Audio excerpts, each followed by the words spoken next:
Filipenses 1, a partir del verso 1 leemos hasta el 11. Amén.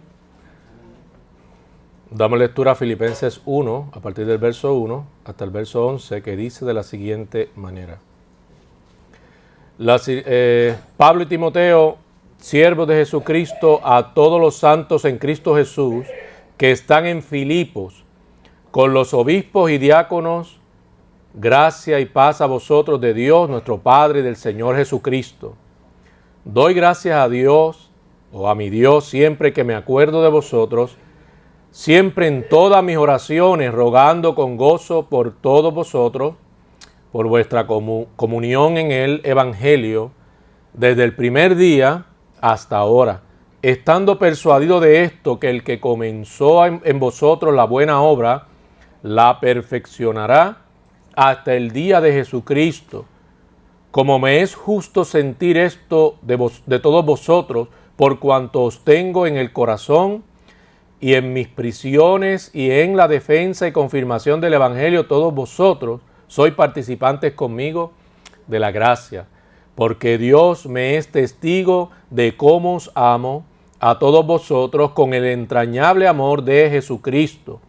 Y esto pido en oración, que vuestro amor abunde aún más y más en ciencia y en todo conocimiento, para que aprobéis lo mejor, a fin de que seáis sinceros e irreprensibles para el día de Cristo, llenos de fruto de justicia que son por medio de Cristo o de Jesucristo, para gloria y alabanza de Dios. Padre, gracias te damos gracias por esta oportunidad concedida en este día. Gracias, Señor, porque siempre, Señor, provees para nuestras necesidades, porque siempre, Señor, podemos vivir esperanzados porque eres fiel y cumples tus promesas. Gracias por tus cuidados, por tu amor, Señor, incondicional, por tu presencia, la cual sabemos es permanente en la vida de los salvos. Gracias, Señor, por el perdón, la salvación y tantas cosas maravillosas que has hecho y que seguirás haciendo en la vida de cada uno de nosotros, tus hijos.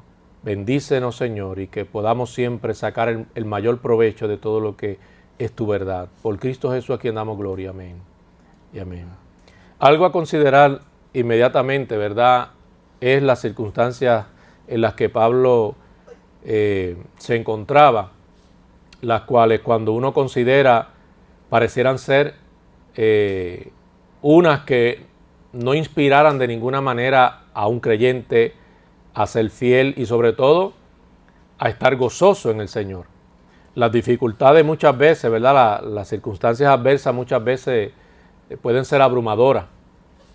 Y tenemos que tener cuidado porque muchas veces pueden llevarnos a tener este tipo de experiencia donde por alguna razón seamos empujados a dudar, lo cual no debemos hacer. Y esto, amado, en la medida en que claudicamos, en la medida en que somos de doble ánimo, afecta, ¿verdad?, nuestra disposición para seguir siendo fiel y sobre todo también, amado, dificulta el que podamos experimentar el gozo del Señor en medio de las pruebas que puedan sobrevenir a la vida nuestra. A Pablo lo llevan a Roma, está esperando juicio. Hay división entre los creyentes, ¿verdad? Una comunidad diversa, una comunidad mayormente compuesta por gentiles.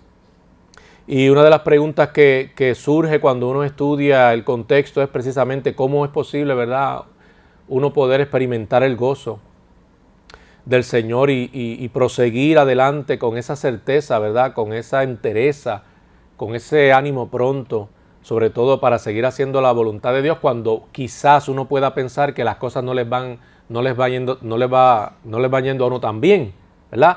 Cuando las cosas que de momento han acontecido en la vida nuestra o acontecen en la vida nuestra no parecen favorables, ¿cómo uno puede seguir hacia adelante? ¿Cómo uno se puede seguir ocupando de aquellas cosas que Dios ama y que Dios desea que siempre nos mantengamos involucrados en ella, dando fruto para la gloria de Cristo. Pablo es un vivo ejemplo, como otros siervos del Señor, pero en este contexto Pablo es un vivo ejemplo de que si nuestros pensamientos están concentrados, están enfocados en el Señor, en Cristo, en el Evangelio, es posible.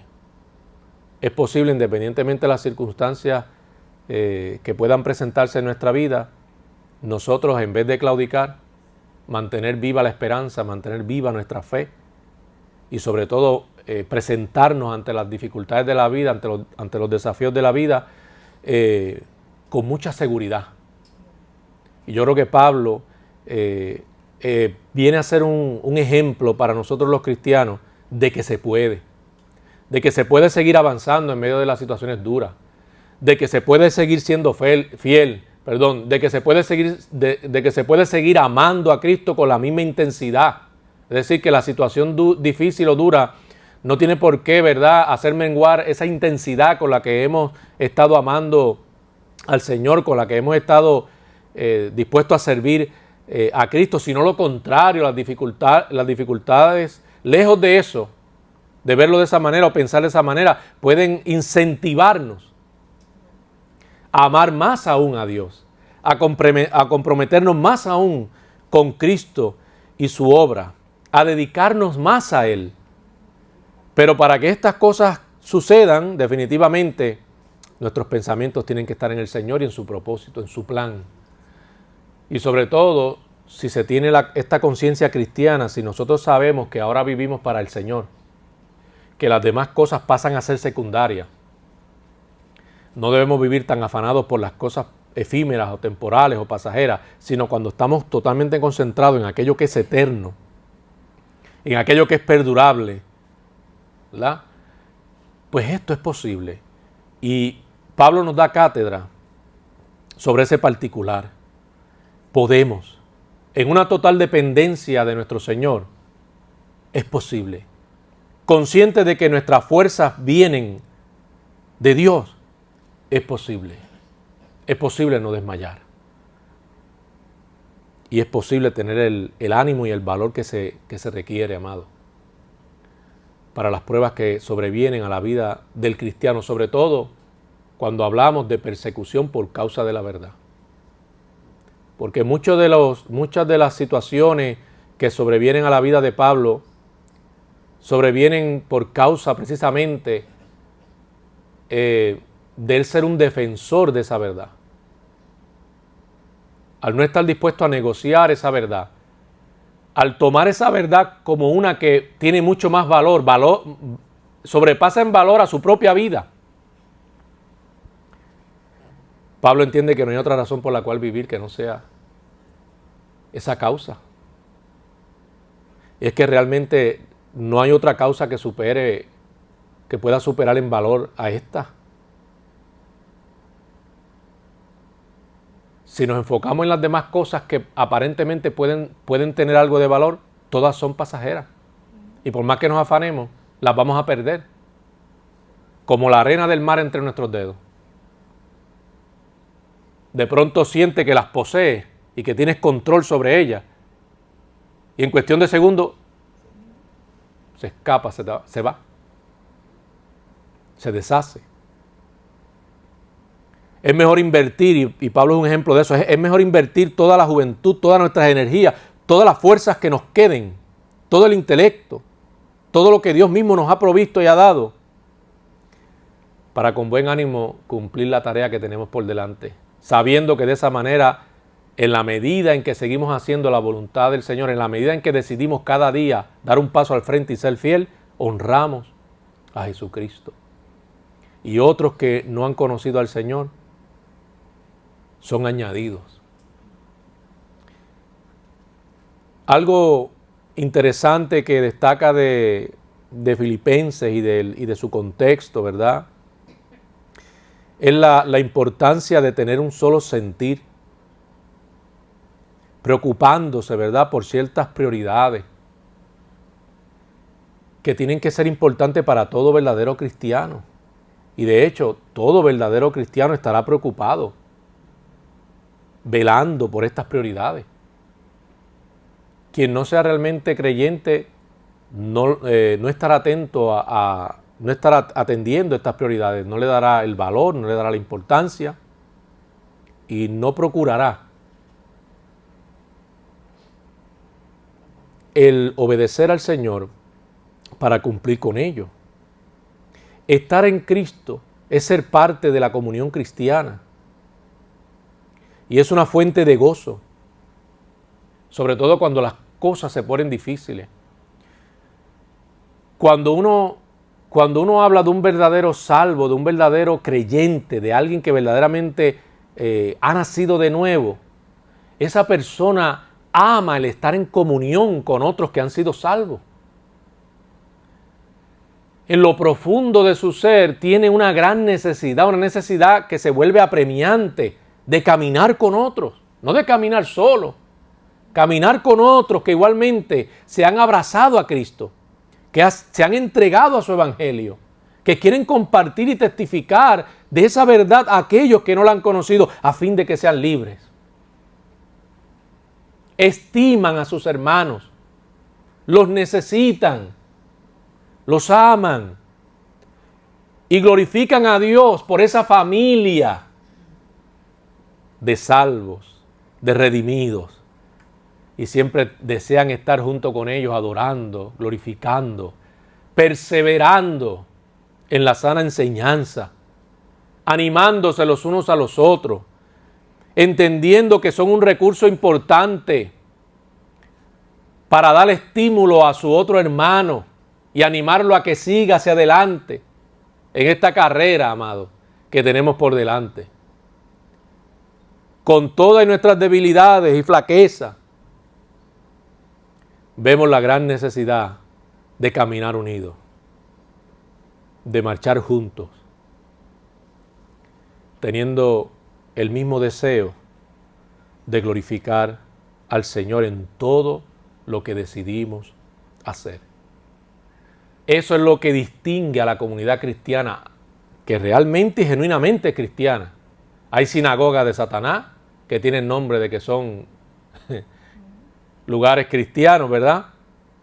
Como también hay personas que afirman ser cristianos, pero uno ve que en su vida estas prioridades no pasan a ser importantes, por lo tanto no las atienden, da lo mismo.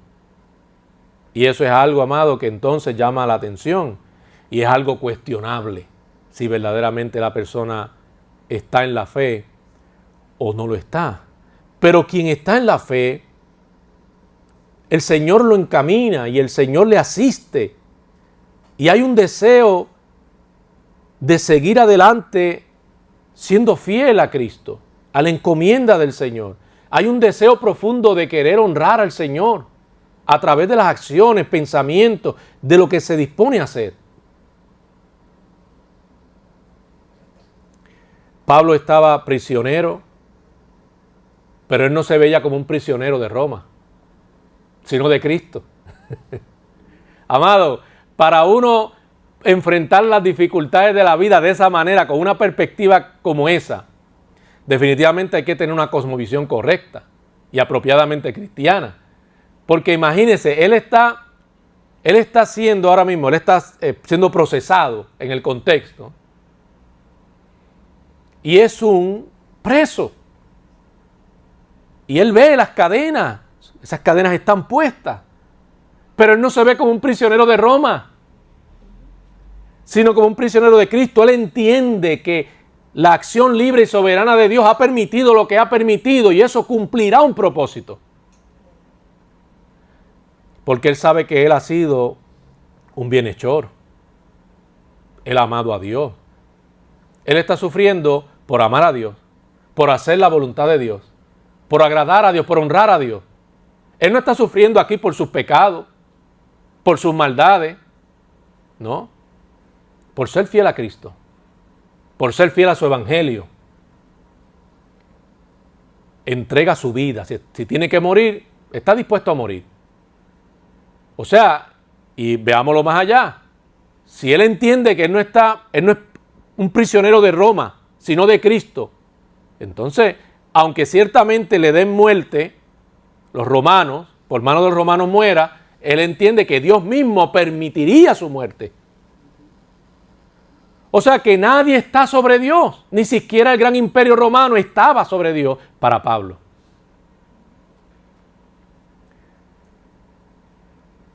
Aun cuando se cierne el mal sobre este mundo, y hay personas que crean en lo más profundo de su ser, que son ellos los que están teniendo el control de lo que está pasando, amado, Dios es soberano sobre todas las cosas. Y aunque Dios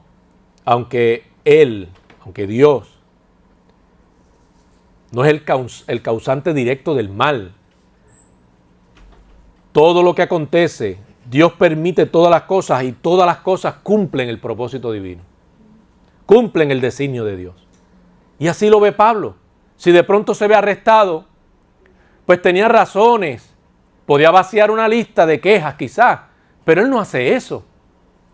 En lugar de eso, él ve cómo él es un prisionero de Cristo.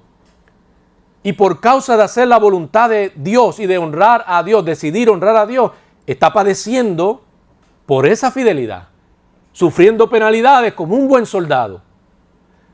Pero esas penalidades, lo que está aconteciendo en su vida, honra al Señor.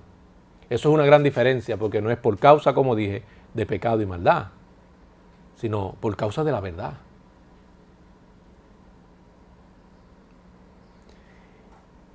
Y afrontar las circunstancias duras de la vida de esta manera, definitivamente tienes que tener esa perspectiva celestial, tienes que tener una cosmovisión apropiada, cristiana, que esté fundamentada definitivamente en la verdad del Evangelio. Tus pensamientos tienen que estar centrados en Cristo para poder ver las cosas de esa manera. A muchos de nosotros, por mucho menos que eso, amado, enseguida nos quejamos y ya detenemos la marcha y ya estamos claudicando y ya empezamos a hacerle doble ánimo. Por mucho menos que eso. Pero Pablo muestra lo que es ser fiel al Señor. De hecho, lo que es ser un creyente perseverante. El mayor ejemplo de lo que es ser perseverante es Cristo mismo. Así que lo tenemos que tomar de Él, tenemos que hacer referencia a Jesús, porque es el mejor ejemplo de lo que es ser perseverante, de lo que es la sumisión que Dios espera, de lo que es ser sumiso a Dios. En el caso nuestro se espera de nosotros el estar sujetos al señorío de Cristo, sujetados al señorío de Cristo para obedecer al Señor, obedecer sus mandamientos, estar dispuesto a hacer lo que Él pide. Y más allá de que nos vaya bien, porque ciertamente Dios es bueno, más allá de eso es simplemente porque queremos honrarle a Él, queremos glorificar su nombre. No queremos ser piedra de tropiezo. Queremos que los hombres le alaben y no que le blasfemen por causa nuestra. Así que Pablo en todo ese proceso, él sabe que es Cristo, es el Señor, el que lo ha iniciado todo y es el mismo Señor el que dará cumplimiento a lo que comenzó. O sea que todo está en la potestad ¿de quién? De uno, no del Señor. De nuestra parte, ser perseverante, ser fiel. Para Pablo, la causa de esa perseverancia, la máxima causa, es Dios mismo. Es Él el que obra. Es Él el que hace posible. O sea que Dios le provee la protección a todo hijo fiel. Y eso lo vemos en este caso en particular, que no es muy diferente al de otros apóstoles y otros siervos del Señor en las Escrituras. Él le provee, Dios le provee todo lo necesario a los hijos suyos. Sobre todo, aquí hay algo bien importante que también está relacionado a la salvación. ¿Cómo debemos nosotros estar seguros de la salvación, de nuestra salvación? Si hemos sido realmente salvos, no tenemos por qué dudar de nuestra salvación. Somos salvos. Y como salvos, Dios completará esa obra en nosotros. Es decir, el verdadero salvo va a perseverar hasta el fin. No nos equivoquemos sobre eso. No tengamos duda al respecto. Los verdaderos hijos de Dios van a perseverar hasta el fin, sí o sí. No abandonarán al Señor. De pronto, ante las situaciones difíciles, no van a tomar simplemente una decisión de dar un giro drástico y decir, bueno, ya no quiero seguir al Señor. Ya probé como que esto me cansó. Mucha prueba, mucha situación. No, amado, el que ha nacido de nuevo tendrá un aprecio a lo que Dios ha hecho tan grande. Se sentirá deudor todo el tiempo como el mismo apóstol Pablo y muchos otros. Y vivirán sabiendo que apartados del Señor, nada son y nada podrán. Que han sido más que enriquecidos y bendecidos debido a esa unión que Cristo mismo con su muerte hizo posible, de la que hoy disfrutan. Somos privilegiados, amados, por lo que Dios ha hecho, por lo que Dios ganó para nosotros. Su justicia ha hecho posible que seamos salvos. Y esa obra no solamente se limita al hecho de que hizo posible que fuéramos salvos, sino también en lo que tiene que ver con la perseverancia en un mundo corrompido. Y como creyentes aún lidiando con una naturaleza caída. Dios obrará preservando a los suyos. Pablo está consciente, es una garantía y él lo sabe. Dios no se queda de brazos cruzados. Dios no se trata de que Dios dejó de estar activo. Él obró la salvación y continuamente está activo, obrando, preservando a los suyos, guardándolos del mal, estimulando, animando, fortaleciendo por medio de su Espíritu Santo. Hay una simultaneidad entre lo que es la actividad libre de Dios y la actividad humana.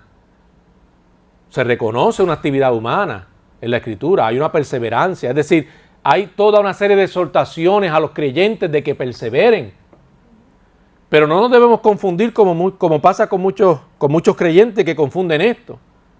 No quiere decir que nosotros mismos vamos a depender de nuestra humanidad caída para producir aquello que es imposible producirlo. Sino que también Dios maravillosamente hace posible que nosotros sigamos perseverando.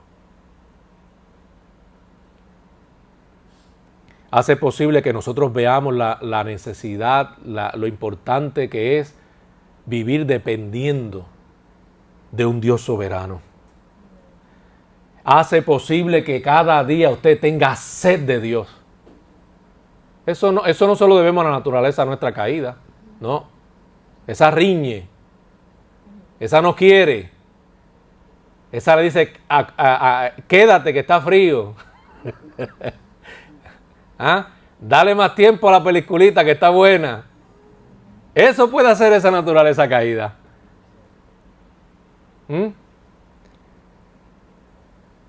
No tengo que creer que es tanto, si eso con una vez al mes, de vez en cuando está bien. No testifique, mira, si ya hay un grupo que está testificando de Cristo, olvídate, ya hay 2 o 3 que están a cargo de hacer. No, ¿para qué te vas a meter en eso, verdad? Pero el Señor ha hecho posible que nosotros no atendamos o no proveamos para los deseos de la carne, ahora en el poder de su fuerza, dependiendo de esa obra del Espíritu Santo que opera en la vida de aquellos que realmente han nacido de nuevo. Él ha puesto esta hambre, este deseo insaciable prácticamente, porque todo el tiempo vivimos con esta necesidad de Dios y cada vez quiero más de ti y hay un mayor apego y hay una mayor necesidad. Esto pasa en la vida de aquellos que verdaderamente han nacido de nuevo. No se ven sin Cristo. No se imaginan ya su vida sin Cristo, no pueden vivir sin Cristo. La gracia que predicamos los bautistas del sur no es una gracia barata. No es una gracia inefectiva, sin poder. No se trata, como algunos quieren hacer ver falsamente, de que promovemos que una vez salvo podemos hacer lo que quiera y pecar y no importa. Eso no es cierto, amado. Eso es falso. La gracia nos ha dado poder y ha hecho posible que gustemos del Señor, que amemos al Señor con esa intensidad.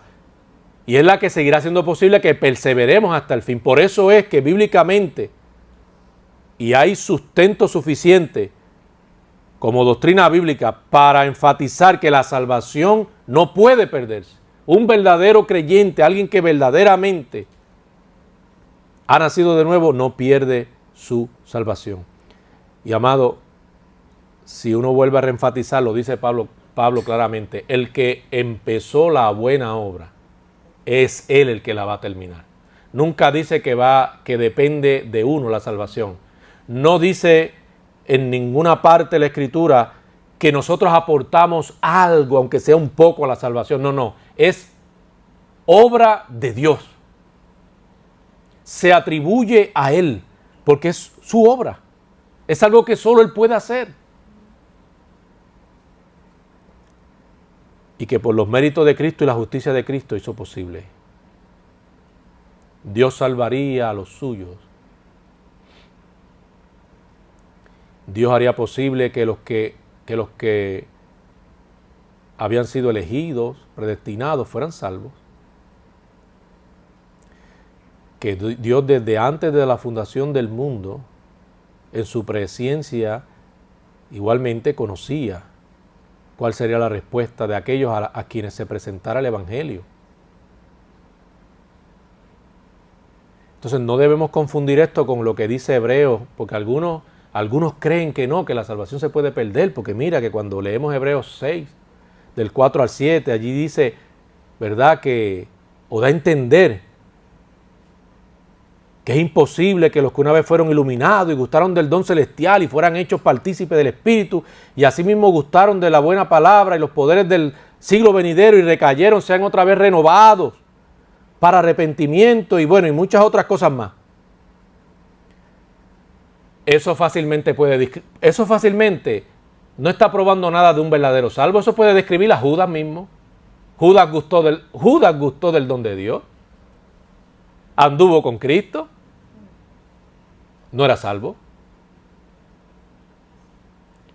Eso describe a un simpatizante. ¿Cuántos simpatizantes no hay que van incluso a iglesias donde hay sana enseñanza? Donde se predica el evangelio apostólico. Van mucha gente y simpatiza con el evangelio. Y en un sentido han sido iluminados. El Espíritu ha intervenido. Ellos en el fondo saben que esa es la verdad. Pero aún así ellos no son salvos. Y eso es lo que plantea Hebreos. Poder ser salvo es una cosa distinta. Sobre todo hay cosas que hay que ver en Hebreos. Hay cosas que se omiten ahí que son las que no se consideran. Y esas cosas que se omiten en el escrito son las que precisamente evidencian si realmente alguien es salvo. El amor a su hermano, la necesidad de su hermano, el amor a Cristo, el apego a Cristo. El amor a Cristo viéndolo como esa posesión más importante. Eso se omite. ¿Por qué? Pues porque ahí no está describiendo a verdaderos salvos que pierden la salvación, sino a personas que pudieron simpatizar con el Evangelio, pero no necesariamente fueron salvos. Igualmente las experiencias, que mucho le encanta a mucha gente creyente tratar de basar su experiencia salvífica en las experiencias. No, que yo he tenido tantas experiencias espirituales. Las experiencias espirituales no es lo mismo que la gracia salvadora. O sea que alguien le puede decir un montón de cosas a usted. Yo no estoy obligado a creer el testimonio que tú quieras compartir. Yo no estoy obligado a creerlo. Alguien puede dar un montón de experiencias y tuve tantas experiencias espirituales y un montón de cosas. Eso no necesariamente debe confundirse con la gracia salvadora. O sea, eso no implica que esa persona que está dando todo el testimonio y mire, yo vi un ángel y mire, yo vi aquello y mira, eso, aunque suene convincente, eso no quiere decir necesariamente que la persona ha sido salva. Y también acontece eso. Pues a Pablo no lo mueven ese tipo de pensamiento sin fundamento. Pablo está bien fundamentado y conoce lo que es la verdad. Su mayor posesión es Cristo. Y hay una demostración en sus actos que no da lugar para pensar que no era un verdadero creyente, que no había nacido de nuevo. Esa perseverancia, ese amor aún en los peores momentos, por Dios.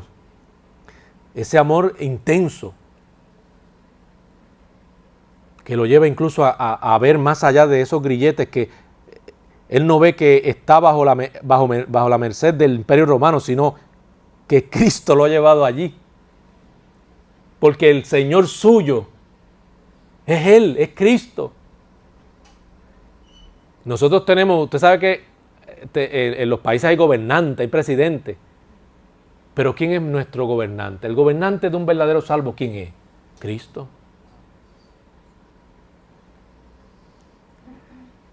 Así es que en cierta manera nadie tiene potestad sobre nuestra vida sino el Señor, si realmente somos hijos de Dios. El Señor.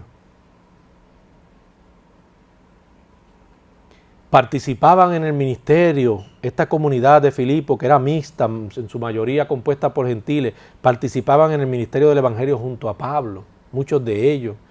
Y muchos de ellos, sus corazones estaban unidos en amor, sincero, por Cristo. Y el de los unos por los otros. Una gran diferencia, ¿verdad? Cuando hemos hablado otras veces aquí de la iglesia de Corintio, que era bien diferente, ¿verdad? Bien indiferente. Totalmente opuesto a lo que aquí se conoce. Ahora, miren lo que Pablo dice en medio de sus circunstancias. Él no está pensando en sí mismo. Está pensando en la iglesia y preocupado por los creyentes fieles que aman a Dios y por su progreso espiritual. Dice, los tengo en mis oraciones. Del 9 al 11. Miren el pensamiento de Pablo en dónde está. Él deja de pensar en sí mismo, aunque su vida está en riesgo, para pensar en aquellos que él sabe que necesitan esa enseñanza del Señor, que necesitan seguir experimentando ese crecimiento y esa madurez cristiana al depender de una correcta instrucción bíblica. Y obviamente aquí hay algo de eso de que él era maestro. Y pasa con el que ha tenido este llamado ¿verdad? En particular, de que también es un educador que de verdad está comprometido, ¿verdad? Porque no todo educador necesariamente está comprometido. Pero hay mucho educador verdaderamente comprometido y que esa es su verdadera vocación. Cuando pasa así, se preocupan por los estudiantes y los tienen en su pensamiento, su progreso académico. Se preocupan cuando ven que algunos no avanzan, que algunos no están entendiendo. Pablo estaba su mente absorta pensando en esos creyentes.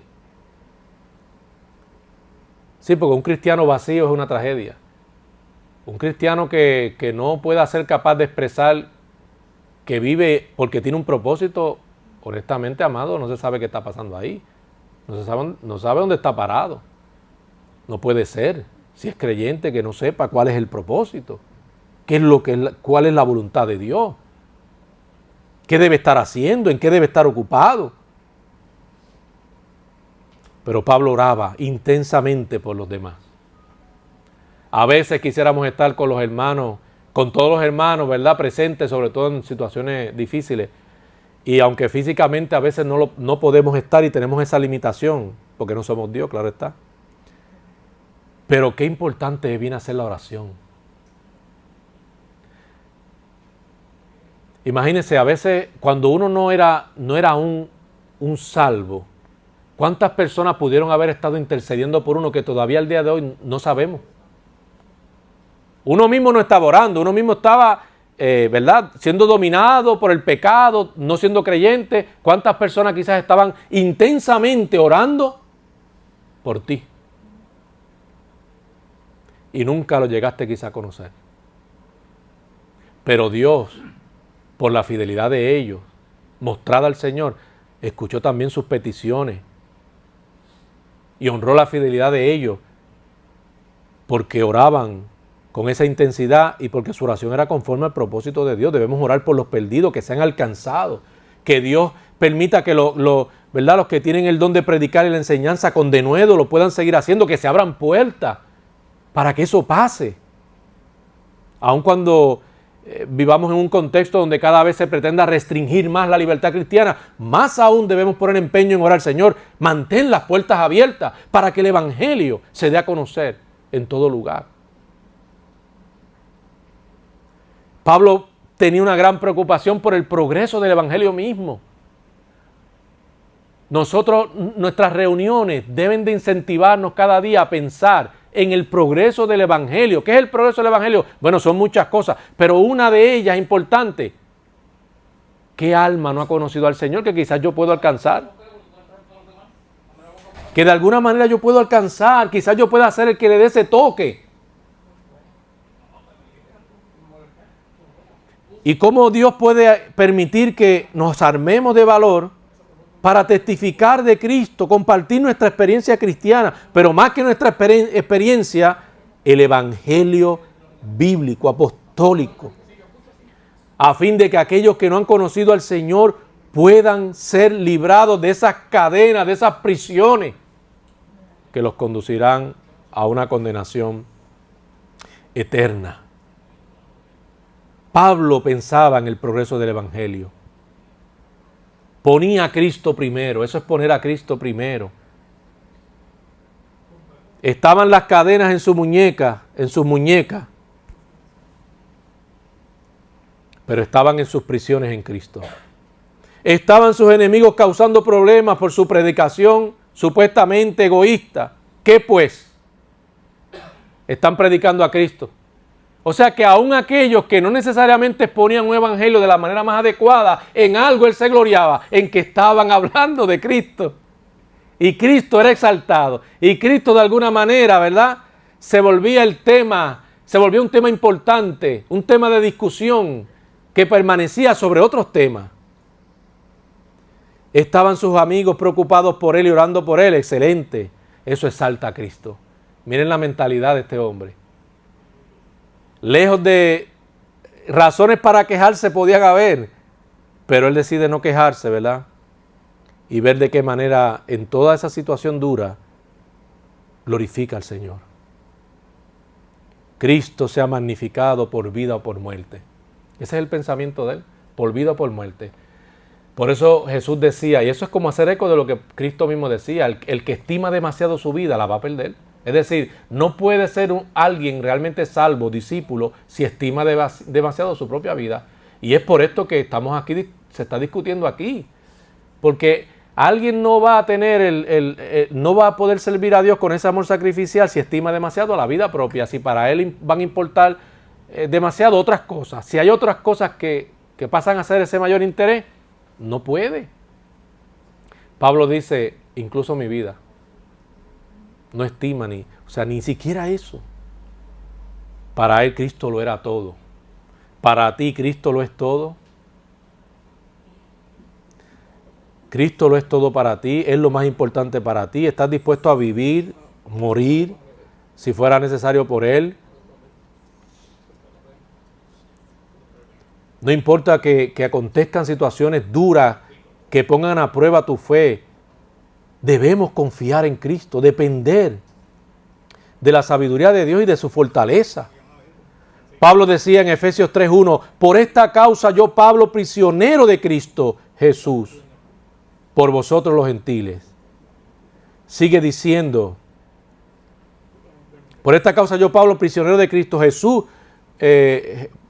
Cristo Jesús, por vosotros los gentiles, si es que habéis oído de la administración de la gracia de Dios que me fue dada para con vosotros, que por revelación me fue declarado el misterio, como antes lo he escrito brevemente, leyendo lo cual podéis entender cuál sea mi conocimiento en el misterio de Cristo, misterio que en otras generaciones no se dio a conocer a los hijos de los hombres, como ahora es revelado a sus santos apóstoles y profetas por el Espíritu, que los gentiles son coherederos y miembros del mismo cuerpo y copartícipes de la promesa de Cristo Jesús, por medio del Evangelio.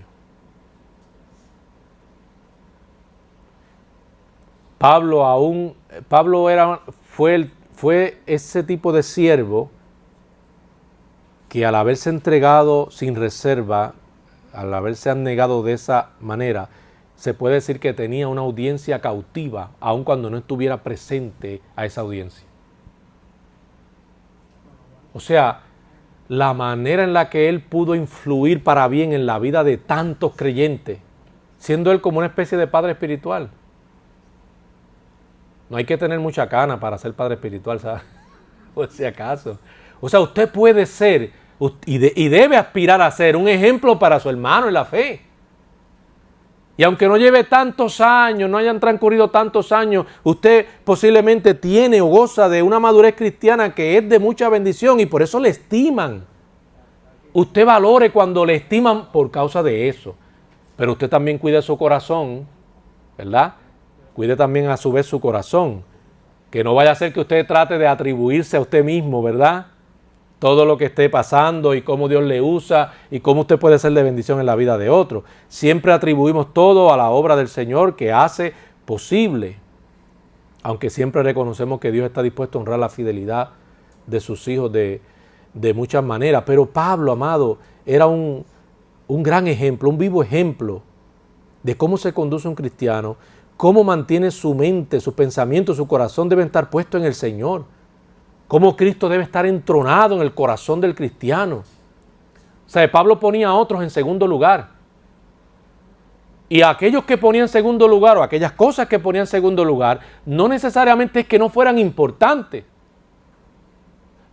Pero para él cualquier cosa que le limitara a ser fiel a Dios, lo ponía en un segundo lugar y lo mantenía ahí, al margen. Nosotros, amados, tenemos que tener mucho cuidado con cómo tomamos las cosas del Señor.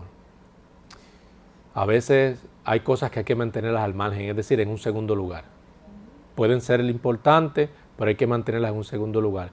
Si no se tiene este balance, este cuidado, de momento nos apegamos demasiado a esas cosas, terminamos amando demasiado esas cosas, y esas cosas, amados, se pueden convertir en nuestro ídolo y pueden terminar afectando nuestra relación con Dios y desviándonos del verdadero propósito, que es en Cristo Jesús.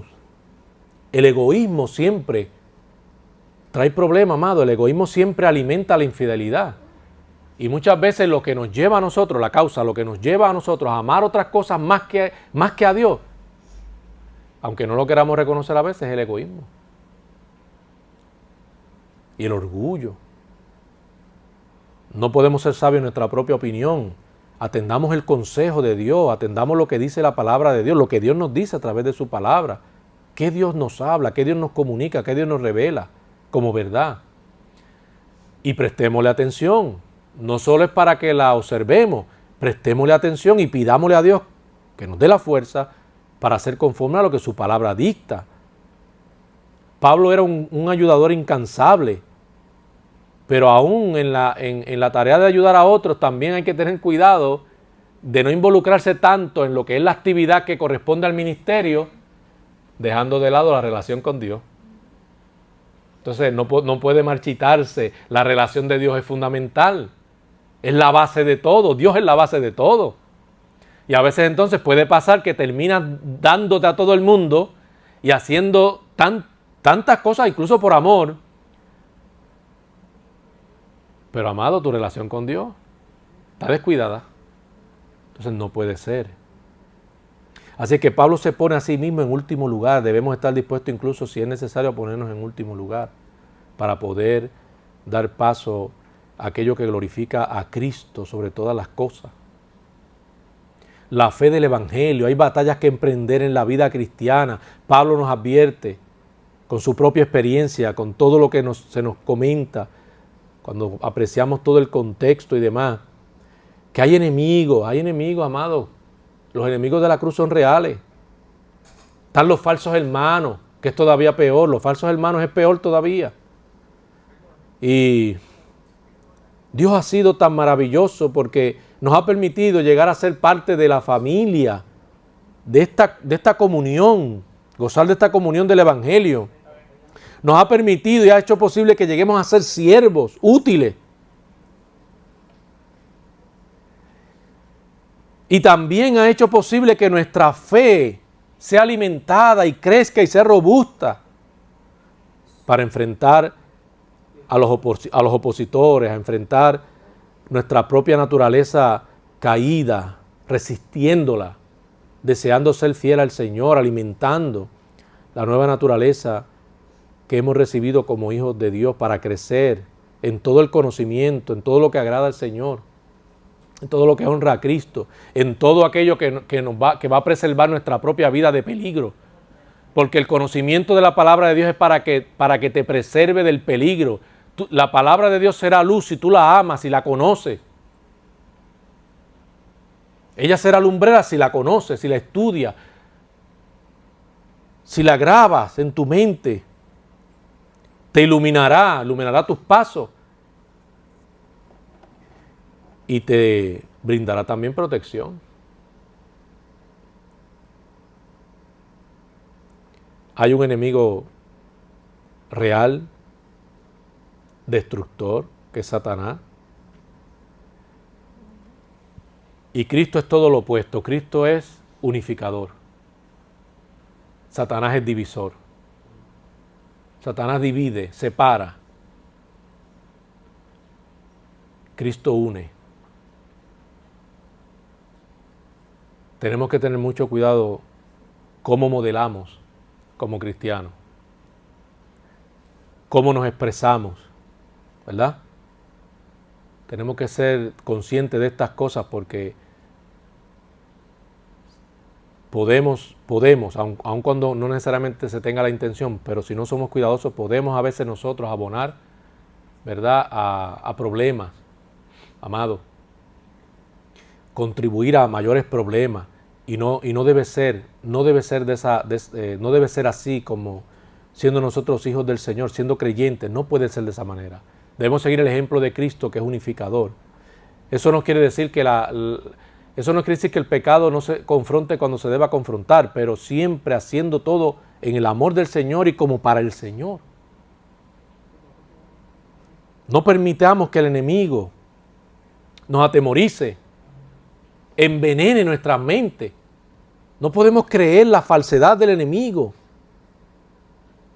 Ni siquiera debemos atender y prestar atención a los deseos y apetitos de la carne, que son contrarios a la voluntad de Dios. En el caso de Satanás, él sabe que está perdido. Pero ustedes, si son salvos, han sido ganados. Pero aunque nosotros tenemos la seguridad de la salvación, hay muchos otros que Él quiere que no sean salvos. Cuán sensibles somos a la voz de Dios. Cuán dispuestos estamos a obedecer el propósito y plan del Señor. Cuán dispuestos estamos a entender que es un privilegio sufrir por Cristo. Si es por Cristo, no por causa del pecado, por Cristo. Pablo lo tomaba de esa manera. Era un privilegio estar preso por causa de la verdad. E incluso era un privilegio si moría por causa de esa verdad. En todo veía la soberanía de Dios que lo conducía. La acción libre de Dios conduciéndolo, permitiendo en su vida. Aunque fueran situaciones duras, todo cumplía el propósito de Dios y en eso se regocijaba. En eso. Cristo es nuestra mayor posesión, amado. Es lo más importante. Caminemos como caminó Pablo. Enfrentemos los desafíos que tengamos que enfrentar, dependiendo de la fortaleza del Señor, activamente. Y con denuedo proclamemos la verdad. Oremos para que las puertas se mantengan abiertas. Pidamos a Dios por aquellos hermanos nuestros que militan junto a nosotros. Aun cuando quizás podamos ver a un hermano manifestando un cierto grado de debilidad, anímalo, reconfórtalo, ayúdalo para que siga hacia adelante haciendo lo que corresponde como hijo del Señor. Y sobre todo, que cualquier cosa que nos propongamos hacer tenga como prioridad glorificar a Cristo. Pregúntate entonces, si lo que vas a hacer no glorifica al Señor, no lo hagas. Si lo que vas a hacer no glorifica al Señor, no lo hagas. Pero aquello que le glorifique, que le exalte, hazlo con gozo y con regocijo. Independientemente en las circunstancias que te puedas ver involucrado, hazlo con regocijo, hazlo con gozo, como para el Señor. Oramos. Padre, gracias por tu amor y misericordia. Gracias por este día que has hecho. Gracias por esta oportunidad concedida el día de hoy. Bendice nuestras almas, bendice nuestras vidas. Glorifícate en cada uno de nosotros. Ayúdanos a perseverar. Ayúdanos, Señor. Sabemos que tú eres quien nos incentiva y nos anima, Señor, y siempre tienes una palabra reconfortante. Tú eres quien energiza a los creyentes, Señor. Tú le das vigor, les alientas, les reconfortas. Descansamos en ti. Sabemos, Señor, tenemos esa garantía de que tú cuidas de cada uno de los salvos. Tú los preservas, Señor, y no se perderán jamás. Ya no hay condenación para los que estamos en Cristo Jesús, dice tu palabra. Gracias, Señor, por la obra que has hecho. Gracias, Señor, que entendamos que incluso morir por tu causa es un privilegio. Bendícenos y guárdanos. Por Cristo Jesús te lo pedimos. Amén y amén.